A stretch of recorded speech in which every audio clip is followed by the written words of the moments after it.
Golkar dapat 15% menurut quick count itu nyogok apa enggak? Terus satu anggota DPR perlu 20-30 miliar, apa 19%?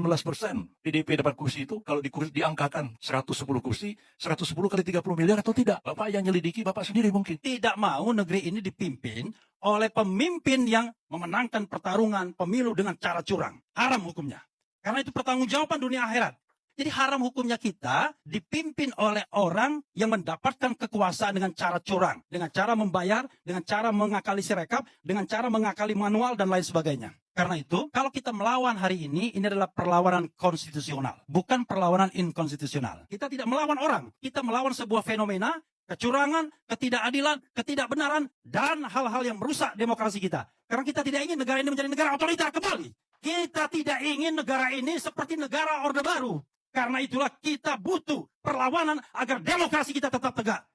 Sekiranya wacana angket ini datang dari Pak Deddy Sitorus, mungkin tidak akan terjadi kehebohan dan gonjang-ganjing yang berkepanjangan. Karena beliau mengatakan bahwa kita bukan mau mempersoalkan hasil dari pemilu, khususnya Pilpres, tapi kita ingin meneropong pelaksanaan pemilu ini untuk kita tahu di mana kekurangan, kelemahan, dan kesalahannya. Lalu kita melakukan perbaikan untuk masa depan. Saya kira kalau seperti itu, kita semua menyambut gembira. Walaupun tentu ada tanda tanya juga. Sebab panitia angket itu sendiri dibentuk oleh DPR. Dan anggota panitia angket itu adalah prasi-prasi DPR itu sendiri.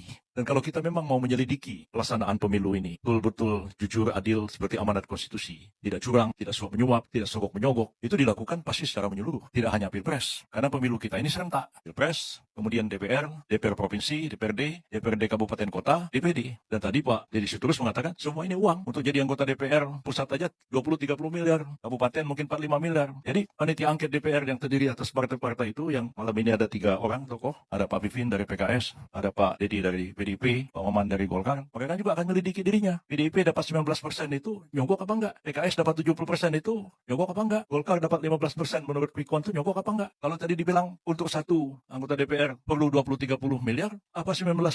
PDIP dapat kursi itu kalau diangkakan 110 kursi, 110 kali 30 miliar atau tidak? Bapak yang nyelidiki, Bapak sendiri mungkin. Pak Maman akan nyelidiki dirinya sendiri. Lalu apa orang mengatakan, ini cuma dagelan aja ini angket ini.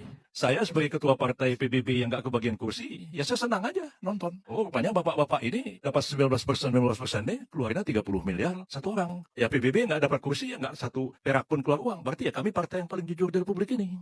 Dibandingkan 3 yang hadir malam ini, Golkar, PDIP, PKS. Cuman karena angket ini digulirkan oleh Pak Ganjar, tidak didukung oleh Pak Mahfud, tapi disambut baik oleh Pak Anies. Dan fokusnya itu adalah kepada Pilpres. Lalu timbullah wacana. Saya ditanya, bisa nggak diadakan angket kecurangan pemilu? Saya bilang yang mau diangket siapa? Karena pasal 20A UUD 45 itu mengatakan bahwa angket itu adalah hak yang diberikan kepada DPR dalam konteks melakukan pengawasan terhadap pemerintah. Terus mau diangket KPU, KPU bilang, loh kami kan bukan pemerintah. Pasal 22E menjadi debat juga apakah KPU itu bisa menjadi subjek pelaksanaan hak angket atau tidak. Itu debat konstitusional juga. Kedua, hak angket ini karena digulirkan oleh Pak Ganjar, kembanglah wacana. Ini bukan cuma sekedar angket. Karena kita tahu bahwa kalau Pak angket atau interpelasi dilakukan, ujung-ujungnya kan bisa muncul pernyataan pendapat.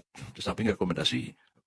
Yang mengatakan pernyataan pendapatnya itu ujung-ujungnya pemakzulan. Nah, malam ini sih dari Pak Deddy kita nggak dengar pemakzulan. Tapi dari wacana yang berkembang, ujung-ujungnya adalah pemakzulan. Nah, pertanyaan kita, hak angket ini akan berapa lama? Seperti misalnya hak angket tahun 2009 itu kan hilang tanpa rimbanya, nggak tahu di mana rimbanya. Ya, nggak ada kelanjutannya. Padahal pada waktu itu masih berlaku undang-undang angket sebelum berlakunya pengaturan angket dalam undang-undang pemilu, undang-undang MD3. Bubarnya DPR tidak menyebabkan bubarnya hak angket itu menurut undang-undang angket yang lama dulu. Tapi kan hak angket DPT itu nggak tahu di mana kuburnya, di mana rimbanya, nggak ada hasilnya. Nah, hak angket ini kan bisa nggak ada tenggat waktu, bisa aja sampai lewat karena prosesnya kan lama. Ini masih reses, pembentukan panitia angketnya segala macam, mengusulkan ini paripurna setuju atau tidak, pembentukan panitia angketnya, apalagi mau disusuli dengan pemakzulan. Panjang lagi, jangan-jangan lewat 20 Oktober, lalu panitia angketnya belum selesai, proses pemakzulnya belum selesai, masa jabatan presidennya sudah selesai. Menurut saya sih sebenarnya ini harus tetap dijaga. Langsungan negara kita ini, tanggal 20 Oktober itu suka atau nggak suka, ya presiden baru harus dilantik. Kalau tidak akan terjadi kevakuman kekuasaan yang tidak menguntungkan siapapun di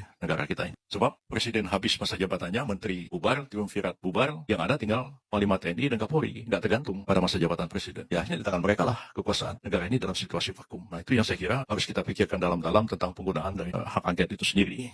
Kalau kita lihat juga sebenarnya pelaksanaan angket yang berdasarkan pada pasal 20A dari Undang-Undang Dasar 45 itu selain memang akan memakan waktu, tidak berujung, tapi gonjang-ganjing politiknya kita nggak tahu akan kemana. Pasti keributan-keributannya akan terjadi, protes-protes akan terjadi. Dan karena itu saya sebenarnya tidak cenderung mengatakan harus melakukan hak angket kalau memang hak angket itu ditujukan untuk hasil menyelidiki kecurangan dan ujung-ujungnya kan adalah hasil pemilu itu sendiri.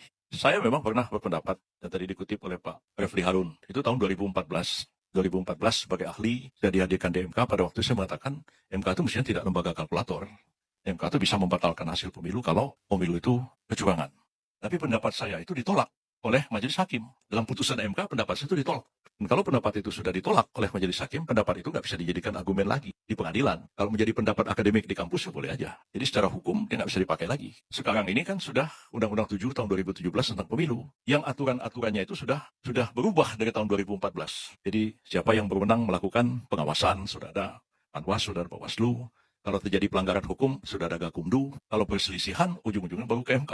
Jadi bukan berarti pendapat saya itu berubah tanpa dasarnya. Ada. Karena undang-undangnya berubah, ya pendapat saya berubah juga. Konteksnya 2014 nggak bisa lagi argumen itu dipakai sebagai argumen di pengadilan karena sudah ditolak oleh Mahkamah Konstitusi. Nah jadi bagi saya sebenarnya kalaulah ada anggapan bahwa pemilu ini terjadi kecurangan yang didalilkan itu TMS begitu ya silakan saja TMS itu dibawa ke Mahkamah Konstitusi dibuktikan. Walaupun memang kita mengetahui bahwa sistem pembuktian kita itu juga tidak mudah di Mahkamah Konstitusi. Karena kan hanya 1 minggu sesudah diumumkan tanggal 20 Maret nanti sudah harus mengajukan permohonan ke MK oleh pihak yang menolak hasil akhir yang diumumkan KPU itu sebagai objek sengketanya.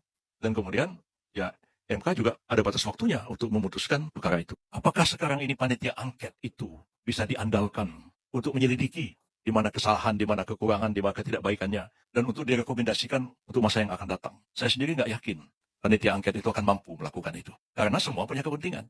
Ya, partai-partai punya kepentingan di situ. Mau menyelidiki kekurangan kelemahannya dan juga mau melindungi kesalahan-kesalahan kepentingannya sendiri.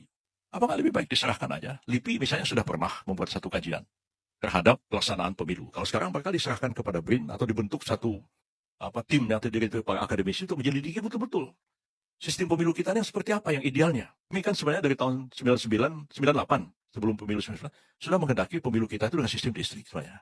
Cuman saya sama Pak Arya saja yang ngotot begitu, yang lain nggak ada yang setuju. Sekarang ini dengan sistem proporsional terbuka seperti sekarang kan sudah kita lihat hasilnya. Dan dari pemilu ke pemilu, ya cara kita menghitung hasil coblosan itu sangat lama, sangat panjang. Dan itu membuka peluang terjadinya kecurangan-kecurangan di mana-mana. Dan itu sudah kita ketahui semua kok hal seperti itu. Mengapa kita tidak misalnya belajar pada negara tetangga kita sendiri? Malaysia sejak awal menerapkan sistem distrik. Filipina sistem proporsional, tapi sudah digital pemilunya, pakai handphone. Pendidikan orang Filipina ternyata sama aja pendidikan kayak orang Indonesia juga. Tapi pemilik melaksanakan itu tanpa banyak masalah dan pilpresnya juga berjalan baik, pemilunya juga berjalan baik. Nah, kita masih pakai paku, nyoblos juga di kotak-kotak suara. Nah, apa kita tidak terpikir untuk memperbaiki sistem pemilu kita ini supaya tidak biaya tinggi, tidak terjadi suap menyuap, tidak menjadi sogok menyogok. Termasuknya juga tadi yang sudah dapat kursi berapa? Uang sogoknya, yang sogok siapa? Pemilihnya yang disogok, KPPS-nya sogok, atau KPU-nya yang sogok? Atau seperti apa? Nah, jadi kalau ini sudah dibuka semua, bukan oleh panitia angket yang mereka sendiri juga, jangan-jangan terlibat juga dalam kecurangan